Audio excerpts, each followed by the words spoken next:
Marketer of the day, number 438.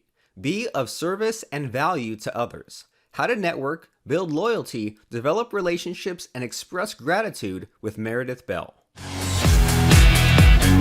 Hey everyone, and thanks for listening. We're talking right now with Meredith Bell, and Meredith has been an entrepreneur since 1982, and she's an expert in helping companies develop the people side of their business.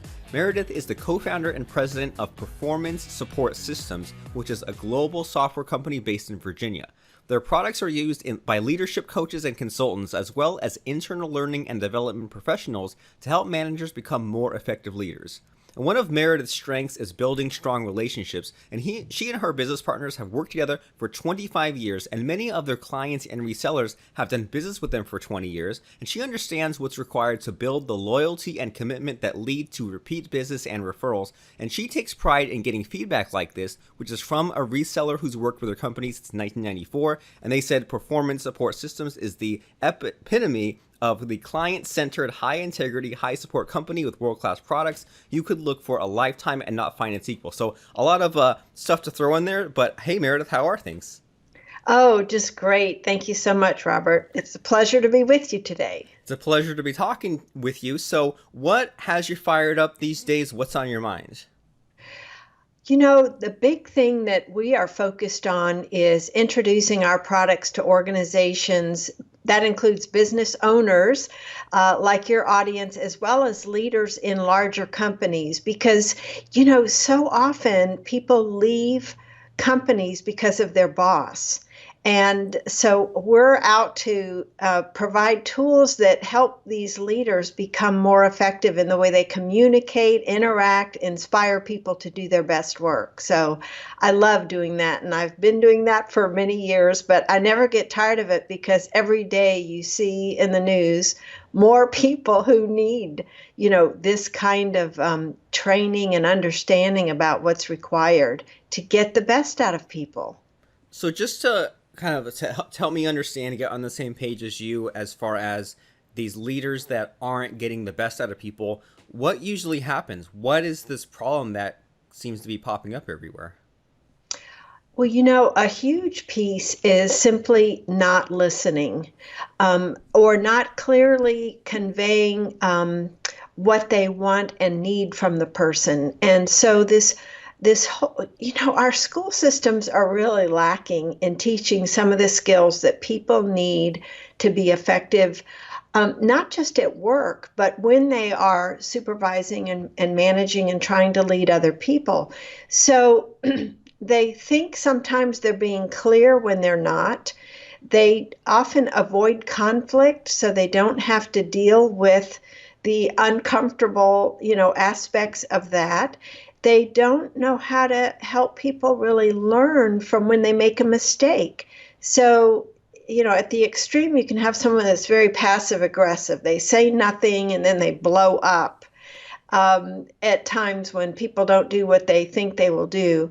And a key aspect is simply not being clear about what they are looking to have happen with that other person.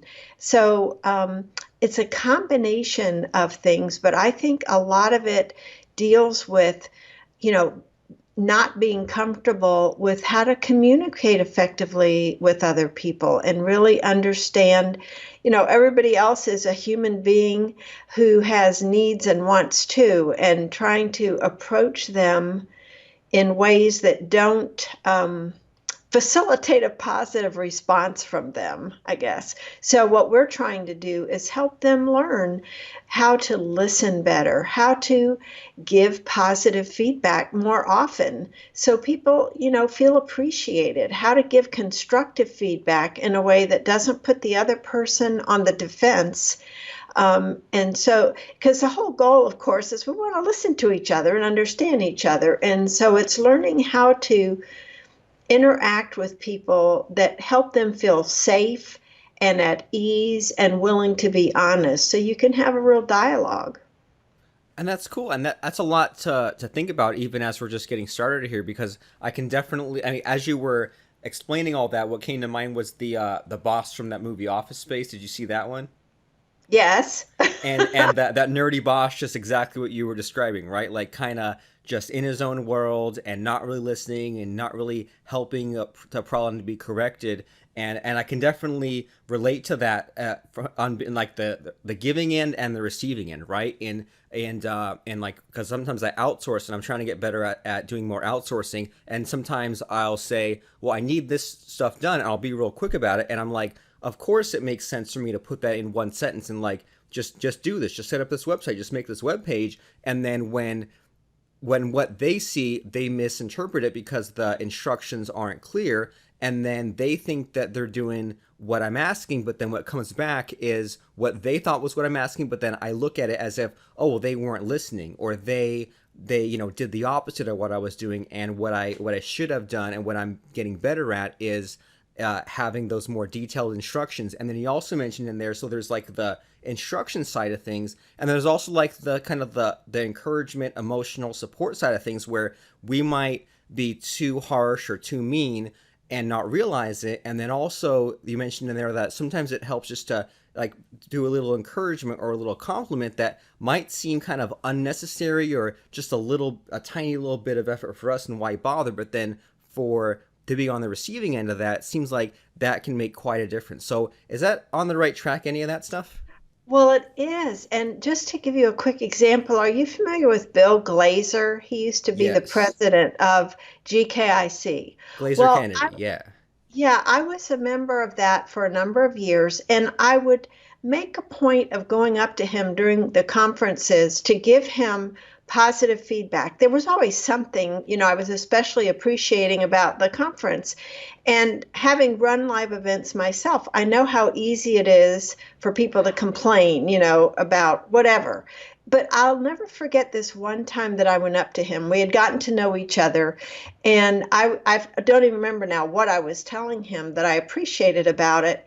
And he said, Meredith, would you call me every day and tell me nice things like this? And I'm sharing that because even people that we perceive as being highly successful still need affirming. It's a basic human need. And to have someone express genuine appreciation about something that we've done, I can't even, you've probably been on the receiving end of it yourself, and you know how much that means when someone takes the time to let you know, hey, that was really important to me, or that really meant a lot. There's so many opportunities for that in our daily lives. For sure. Yeah. And what that makes me think of is, well, first of all, like that's a great takeaway right there. Like in any kind of situation, right? Someone, if we're on a webinar, someone does a great job, we can shoot a message saying, hey, I really liked that. Here's what I liked about it. If we see someone has something great on their website, I mean, this day and age, everyone's accessible. We can do a quick Facebook Messenger. And I was just at an event yesterday, and like, I mean, that would have been a really easy thing to do because like I did have a lot of enjoyment, but a lot of us don't express that. And like I too have also run into live events, and it always kind of sucks. Like I felt like a school teacher sometimes because like I'd say stuff, and then people would be kind of like asleep at the wheel later on. So like those are some really great takeaways right there. And so you said that we have multiple ways that we can kind of do this technique. So like what are some other ways that maybe we haven't thought of that we can give thanks to some of these people? Well, handwritten notes are amazingly effective. You stand out because hardly anybody does that anymore. So if someone has done something thoughtful for you, just to, send out a note means a lot. The other thing I do a lot on social media is, and I'm on LinkedIn, Facebook, and Twitter, is if I've had a really good conversation with someone, on the phone or over Zoom or Skype, I will sometimes, just post an update saying, had a great conversation with this person, and he or she is setting the world on fire with such and such, whatever it is they're working on, to give them a plug. It takes me just a few minutes to put something like that together, but that does a lot. I'm all about building relationships. And so to kind of get it into a habit, what could I do to, highlight someone or, help promote something that they have done. There's just so many opportunities on social media now, but I would say do not neglect the handwritten note. The other thing I've done is some video recordings on Zoom where I've interviewed authors of some books that I've really enjoyed to give them some exposure. And then they can, do whatever they would like with the video afterwards, and I'll continue to promote it. So, people could start with thinking of who are some, heroes that they have. And it might be people they wouldn't necessarily have felt courageous enough to approach in the past. But if there's some way that they think of that they could help that person, who doesn't want another person to be out there, promoting them and speaking positively about them? I love that. And I love the idea of reaching out to these authors, these heroes, but authors in particular, and interviewing them. And I want to know about this story. So what book was this, and what author did you reach out to? And how did that sort of unfold for you? Well, a couple of times it was people that I had gotten introduced to through someone else, like Lolly Daskell, who's a top executive coach for leaders and companies, and she had a new book coming out, and she's got like 1 million followers on Twitter. And I said, well, Lolly, would you like to be interviewed? She said, oh, I would love that. So we did that, and it went really well. But another one I have really enjoyed is Mark Goulston, Goulston. He wrote a book called Just Listen, and he has another one about the people who drive you crazy. It's called Talking to Crazy. And so I've been a fan of his for years because I loved Just Listen. It's my favorite book on interpersonal skills. And he and I were both guests at separate times on this one podcast, and the host offered to me to introduce me to Mark, and I said, oh, I would love that. So I've actually done 2 interviews with Mark because we just had such a blast.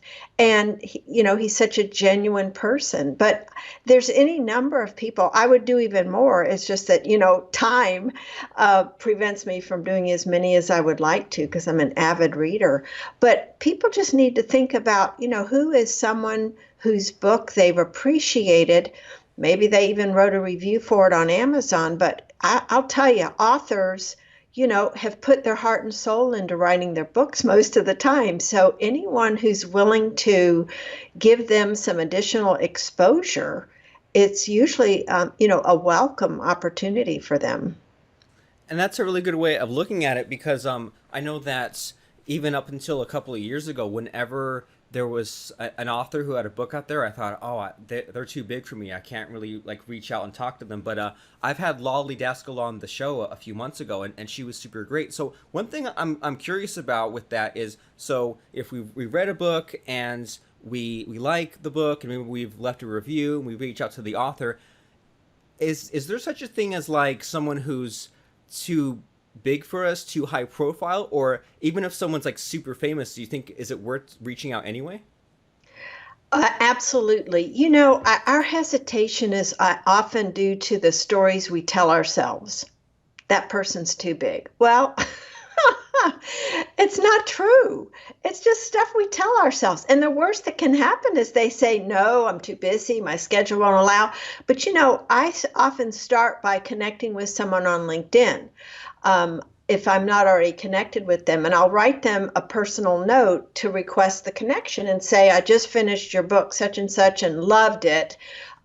Would like to be connected with you. And sometimes I'll say, I have podcast hosts who might want to interview you.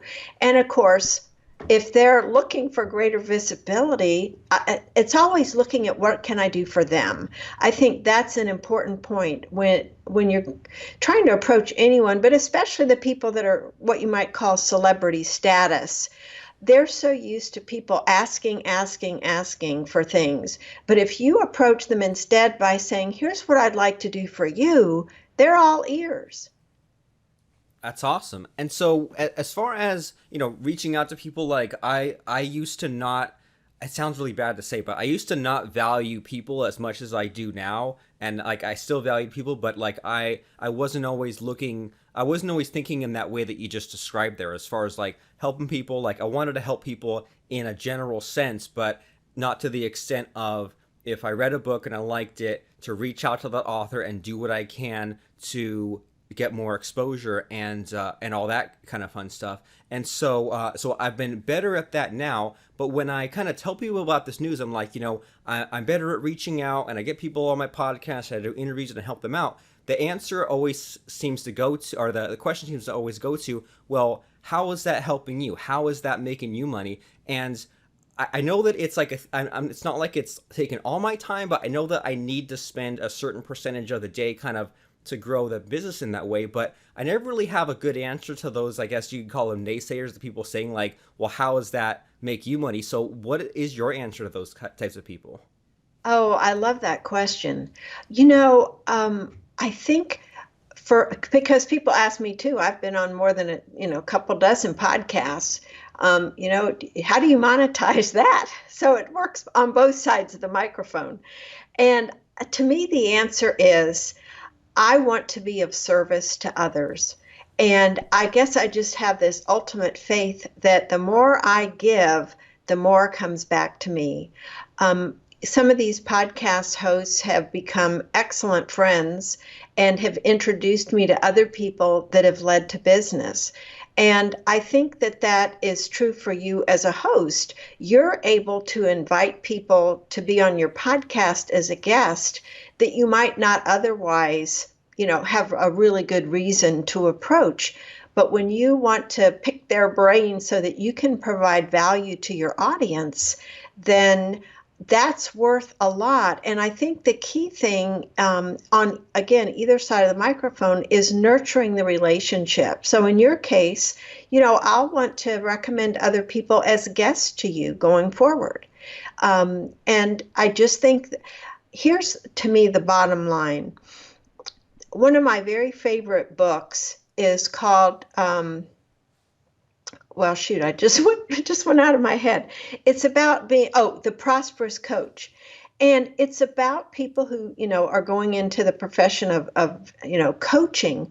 But the question in that book that really drives me is when I'm going to get into a conversation with someone, or even on this podcast, to ask myself, how can I serve this person so powerfully that they never forget our conversation for the rest of their life?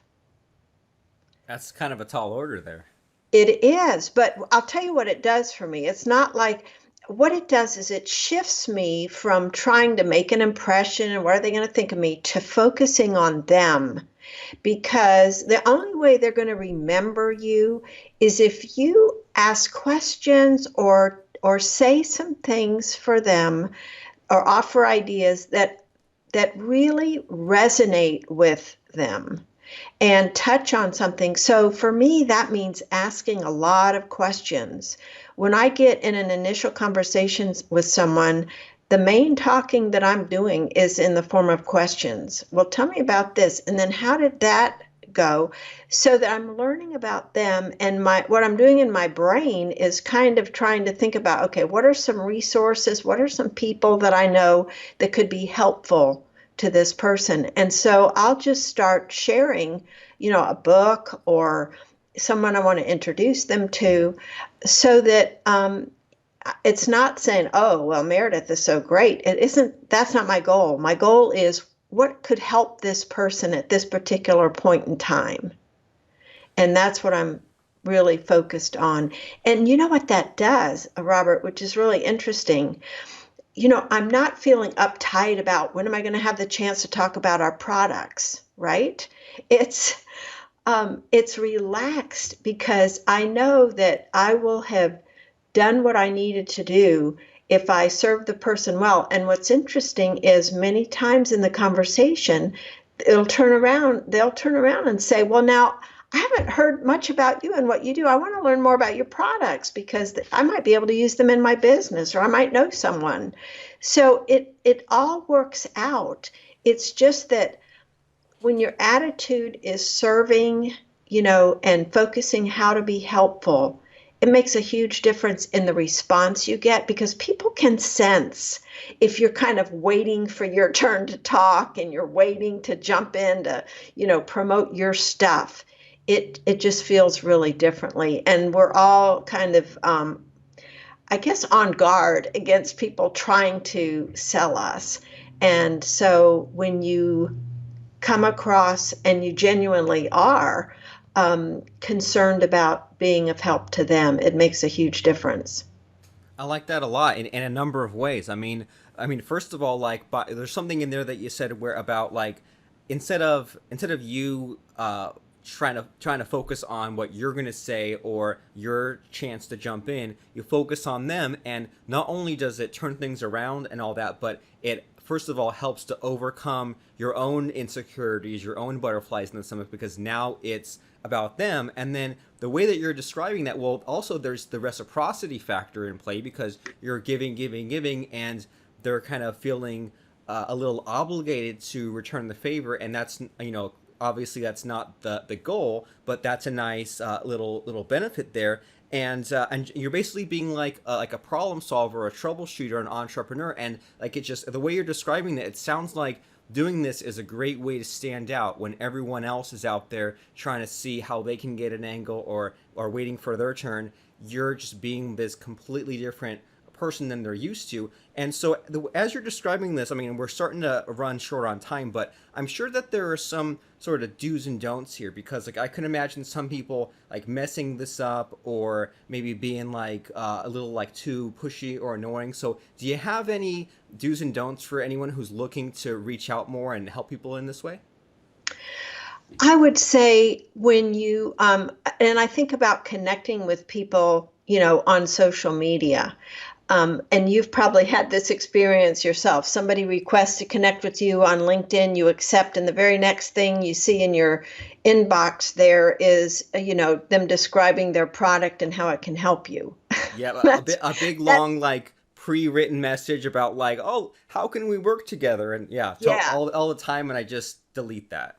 exactly. So again, it's really all about, Robert, a way of being, a way of thinking, so that you aren't, psyching yourself up to be this way. It becomes how you approach things. So the question you ask yourself is, how can I be of help to this person? So when I connect with someone, I just let them know I believe in building real relationships here. So, tell me a little bit about your current focus in your work in case I know of people or resources that might be helpful for you. And, some people answer, some don't, but those that do, it often leads to a conversation on phone or Zoom and, learning more about each other. And in some cases, it becomes friendships. In other cases, it's nice referral business. In one case, with one guy, he's a fabulous JV partner now. And so I don't go in, and I think this is important so people don't get disappointed if they have this expectation, well, I'm going to be this way.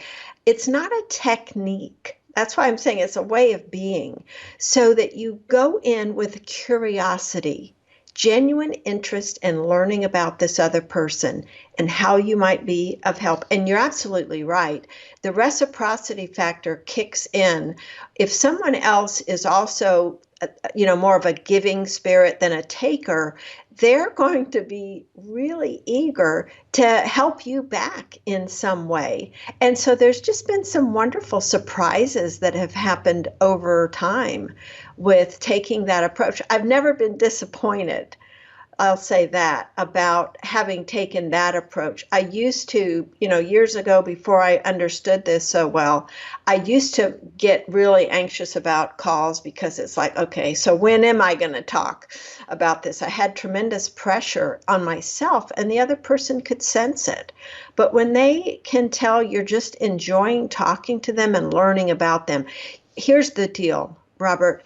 Most people don't have enough other people in their lives that show a genuine interest in who they are, what they're doing, and what's important to them. So if you can get other people talking about that, I mean, you can end up with friends for life because they appreciate so much that you really cared about them.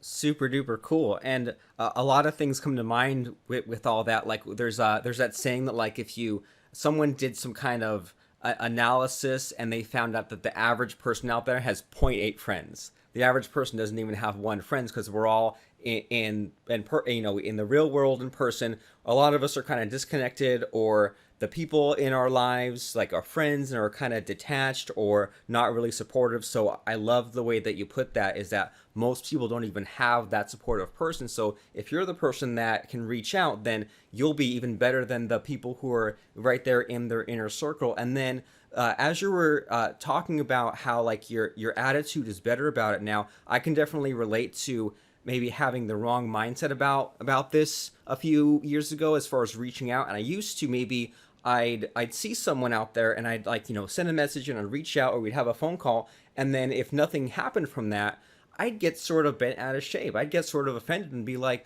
oh, well, I sent that person a message. They can't even be bothered to reply. But nowadays I have a much better outlook on that. And I'm thinking, well, it's a numbers game. It's, now that now I'm sort of trained to, like you said, be curious about someone else's business, about what someone else's problems are. If I have an idea or a tip or something, now I kind of tend to put it out there, and I put out enough there where I'm not just sending out the one thing and hanging on to that and hoping for that, and not having that desperation, that kind of scarcity mindset you mentioned in there. I just kind of put some stuff out there, knowing that if I put enough out there, then number one, like, it makes me feel good, and it's helping out others out and being a good person. And then if I put enough out there, then enough will come out, but it's just a numbers game. It's not going to be a 1-to-1 ratio. And so as we're sort of winding down here, do you have any tips on how to make this sort of thing a habit? Like you mentioned that it's not, what was it? It's not a technique, it's as a state of being. So how do we get this in as our state of being? Like, do you recommend that we reach out to X number of people per day, or X number of minutes per day? Or what are your thoughts on just kind of making this a built-in automatic part of all of us? Well, I think that's a great question. And I think that it can be a combination of things. Um, and one of them is actually taking time throughout the day at different points to just stop and express gratitude about what you have in life and the good things that you have now and what's coming for you. Because I really think a state of gratitude helps put you in the right frame of mind for approaching other people. And I don't know that I would specify a minimum number of people, but here's the thing. Most of us know the things that, as business owners, that we really need to do in order to grow our companies. And, getting face to face or phone to phone with people who can say yes to what we offer is what it boils down to. It really is about relationships.